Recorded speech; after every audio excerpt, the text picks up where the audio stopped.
আপনার তো এই প্রশ্নটা করা উচিত আমাদের বঙ্গ বিজেপির লিডারদের থেকে, যারা নিজেদের হিন্দুর রক্ষক এবং আহ, বাংলা বাংলার যারা নাগরিক তাদের মানে হিতে যারা নাকি ক্লেম করছে যে তারা কাজ করছে, সেই ভারতীয় জনতা পার্টির লিডারদের এই প্রশ্নটা করা উচিত বঙ্গ বিজেপির লিডারদের, যে এই যে অমানবিকতা আমাদের বাঙালিদের সাথে আমাদের পার্শ্ববর্তী বিজেপি শাসিত রাজ্যে হচ্ছে, সেই নিয়ে আমাদের বঙ্গ বিজেপির নেতারা কেন কোনো প্রতিবাদে নামছে না?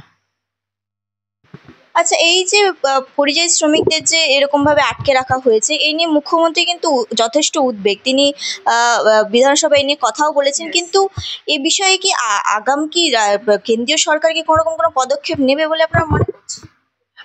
দেখুন, কেন্দ্রীয় সরকারের আপামর ভারতবর্ষের পরিযায়ী শ্রমিকদের নিয়ে তাদের কি চিন্তাভাবনা, সেটা করোনার সময় আমরা তার একটা নিদর্শন পেয়েছিলাম।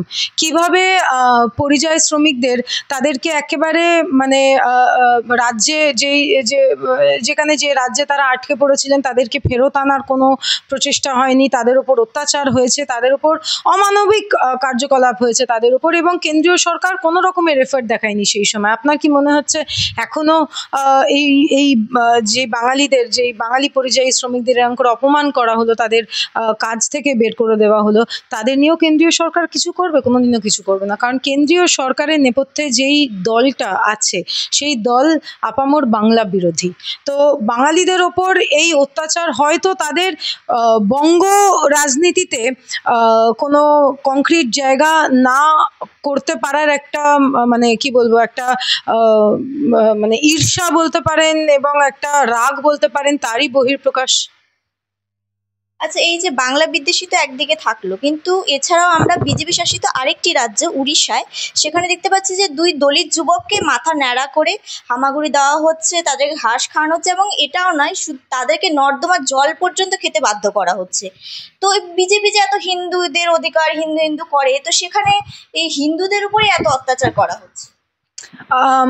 কারণ এরা হিন্দু হিন্দু করে ঠিক, এরা প্রকৃতপক্ষে কিন্তু একটা কাস্টিয়াস্ট একটা মানে কি বলবো দল, যেই দলের কাছে দলিতদের মানে সমাজের পিছিয়ে পড়া মানুষদের কোনো জায়গা নেই।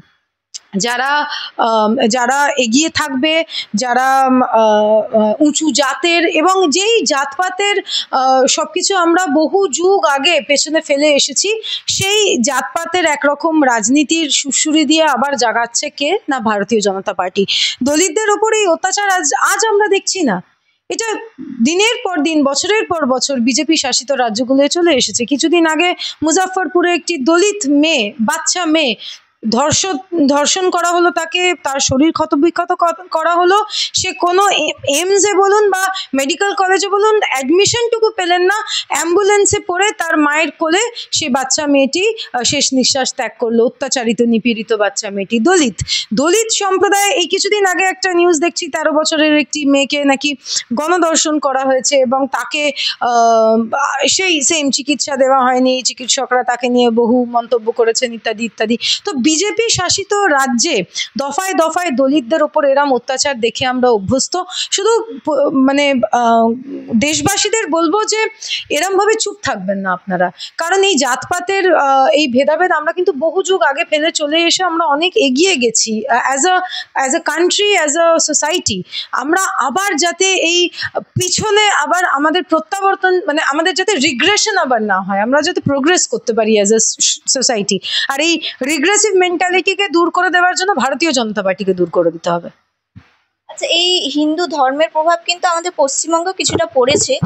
যে বর্ধমানে কিন্তু দেখা যাচ্ছে একটি প্রাথমিক বিদ্যালয়ে, সেখানে দুই ধর্মের সংখ্যালঘু এবং হিন্দুদের জন্য যে শিশুরা রয়েছে তাদের দুইভাবে রান্না করা হচ্ছে, মিড ডে মিল দেওয়া হচ্ছে। মানে যেটা আগে বাইরের রাজ্যে হতো তার প্রভাব কিন্তু কিছুটা আমাদের রাজ্যেও এখন দেখা যাচ্ছে। কতটা বিপজ্জনক বলে মনে করছি? সত্যি কথা বলতে এই মিড ডে মিলের এই যে ইনসিডেন্টটা আজকে প্রকাশ্যে এসেছে সেটা নিয়ে আমি খুব ডিটেলসে অবগত নই, তো সেটা নিয়ে আমি কোনো কমেন্টও করতে চাই না।